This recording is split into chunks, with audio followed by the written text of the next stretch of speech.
निगम कल्पतरोर्गलितं फलम् सुखमुखादमृतद्रवसंयुतं पिबत भाग्यवतं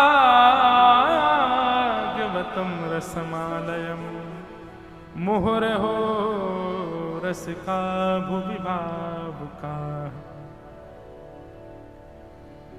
तृतीय श्लोक में क्या बता रहे हैं? श्रीमद् भागवत क्या है? तो कह रहे हैं वेद रूपी कल्प वृक्ष का पका हुआ फल है। आप श्रीमद् भागवत जी को जब भली भांति सुनते हैं तो एक प्रकार से आपने चारों वेदों का रस ले लिया, समस्त पुराणों का रस ले लिया। लोग बाग जो बहुत लड़ाई करते हैं कि हमारे हिंदू वैदिक सनातन धर्म में इतने ग्रंथ क्यों हैं, इतने भाव क्यों हैं, इतने मार्ग क्यों हैं।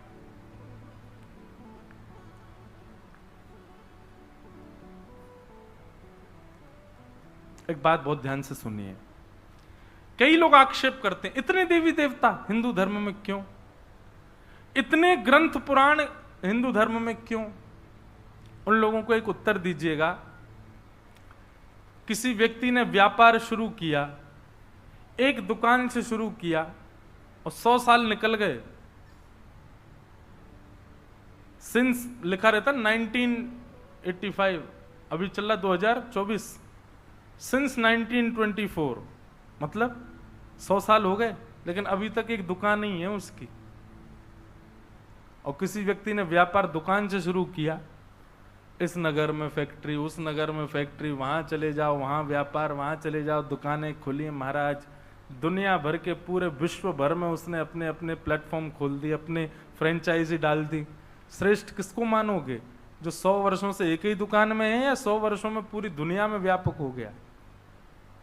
तो ऐसा ही मानिए कि हमारे वेदव्यास जी महाराज ने, जिन्होंने इन सब ग्रंथों की रचना की, उन्होंने ग्रंथ की रचना इतनी विस्तार तत्व में कर दी, इतना विस्तार हो गया, इतना उनका बिजनेस फैल गया कि हमारे हिंदू वैदिक सनातन धर्म इतना इतना विशाल हो गया, इतना महान हो गया, इतना विस्तृत हो गया, तो एक जगह स्थिर नहीं है, सब जगह है, सब जगह व्याप्त है। इतने देवी देवता, उसके पीछे भी कारण। हमारे हिंदू वैदिक सनातन धर्म में कामना पूर्ति करने वाले लोगों के लिए देवता अलग हैं, प्रेम करने वालों के लिए देवता अलग हैं, सेवा करने वालों के लिए देवता अलग हैं, सेवक अर्चना करने वालों की देवता अलग हैं, कभी कभी मंदिर पे प्रतिभाव पूजने वालों के देवता अलग हैं। सबके लिए बहुत सारे ऑप्शंस हैं, कैसे भी रहो लेकिन सनातन धर्म से जुड़े रहो, छोड़ो नहीं अपने रूट्स को। इसीलिए इतने सारे देवता। परंतु बंधुओं, यदि आप श्रीमद् भागवत का श्रवण करते हैं तो आपने चारों वेद, उपनिषद, शास्त्र, धर्म, ज्ञान, वैराग्य आदि आदि जो कुछ भी आप कह लो शब्द, उन सब का निचोड़ आपने एक साथ ग्रहण कर लिया यदि आपने भागवत को श्रवण किया तो। क्यों? श्रीमद् भागवत सबका सार तत्व है। निगम कल्पतरोर्गलितं फलम। श्रीमद् भागवत फल है, बाकी जितने भी ग्रंथ आदि ये सब वृक्ष हैं। एक वृक्ष है सनातन धर्म और वही वृक्ष का नाम है निगम, यानी कि वेद। उस वेद रूपी वृक्ष के पके हुए फल हैं श्रीमद् भागवत।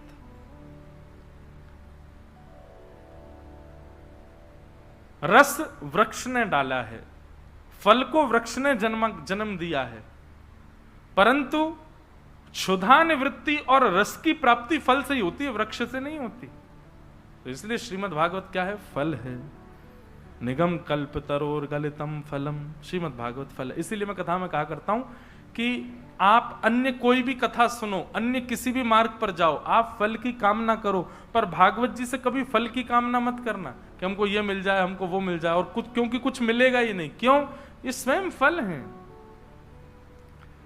फल से फल नहीं मांगा जाता, फल से रस मांगा जाता है। फल से क्या मांगा जाता है? रस।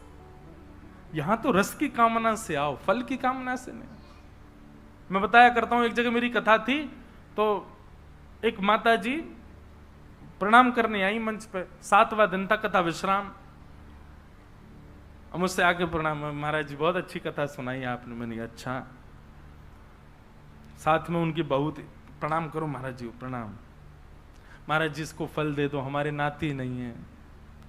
मैंने कहा मैया फल कहाँ से लाऊं अब मैं? बोले नहीं, मैं पहले दिन ही आपकी चौकी के नीचे धर गई थी। मैंने कहा अच्छा। मैंने हाथ डाल के देखा, फल निकाले आए। बोले आप दे दो, हमारे घर लाला आ जाए, हमारे घर एक संतान आ जाए। फल जब दे रहा था ना, तब मेरे मन में एक बात आई कि इतनी योजना बनाई इन्होंने, मेरे बिना बताए, मुझसे बिना पूछे ही मेरी चौकी के नीचे फल धर गए। 7 दिन में इन्होंने ये सोच लिया कि वो फल अभिमंत्रित हो गया होगा, अब हमारी बहू खाएगी तो हमारे घर में संतान आएगी। मैंने कहा इतनी योजना इन्होंने इस भाव से बनाई होती कि इस फल को हमारा पूरा परिवार खाए तो हमारे घर में साक्षात ठाकुर जी प्रकट हो जाएं, हमारे घर में भक्ति प्रकट हो जाए, हमारे घर में वृंदावन प्रकट हो जाए। ऐसी परिकल्पना नहीं की इन्होंने। इतनी सब योजना बना करके भी मांगा संसारी।